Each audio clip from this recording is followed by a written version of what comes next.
Bonjour, Bonjour. François-Xavier Heynen.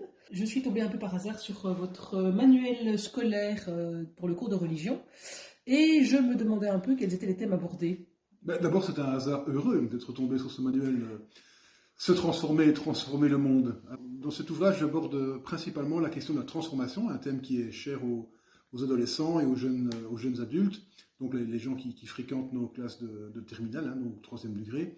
Alors, le thème de la transformation est décliné sous quatre séquences. La première est celle qui concerne le mythe de Pygmalion. Je commence donc par les métamorphoses de Ovide. Ensuite, je parle de la caverne de Platon, qui là aussi est une transformation, puisqu'on peut dire que le prisonnier change sa façon de voir les choses en sortant de la caverne. Puis je vois les trois métamorphoses de Nietzsche.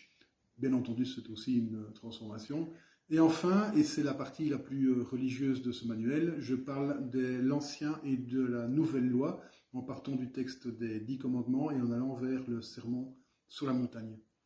Alors, en tant que prof de religion à mes heures perdues, je me demandais à qui s'adresse ce manuel. Alors, ce manuel a été écrit réellement pour soit les jeunes professeurs, hein, puisque je suis aussi maître de stage à l'UCL, et donc je vois de temps en temps des jeunes venir en formation chez nous.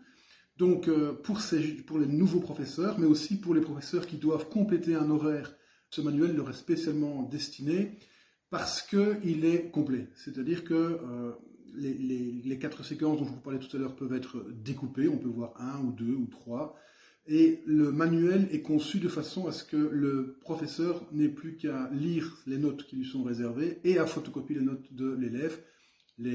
Les différents correctifs des interrogations sont également dans le manuel. Donc c'est vraiment un manuel complet. Très bien. J'aurais quand même une dernière question en tant que prof, évidemment, ça me tracasse un peu. Est-ce que ce manuel répond aux exigences de la Fédération Oui, Wallonie-Bruxelles? oui. Donc il n'est pas reconnu comme tel, mais il répond aux exigences et en particulier aux nouvelles compétences qui sont les compétences terminales, les compétences disciplinaires. Elles sont reprises, donc elles ne sont pas toutes reprises évidemment dans ce manuel-ci, mais une bonne partie d'entre elles sont présentes, sont évaluées, et je ne l'ai pas eu l'occasion de vous dire tout à l'heure, mais il y a aussi une série d'exercices qui sont proposés aux élèves.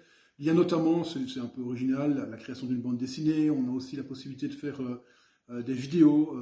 Il y a une série d'exercices un peu originaux qui sont présentés à chaque séquence, et le manuel est présenté de façon à pouvoir organiser entre 12 heures, ça c'est la 12 périodes, ça c'est le minimum pour le manuel, et jusqu'à 23, 24 périodes en fonction de différentes variantes qui sont proposées.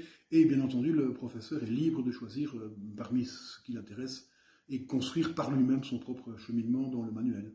Eh bien, merci beaucoup d'avoir répondu à mes Je questions.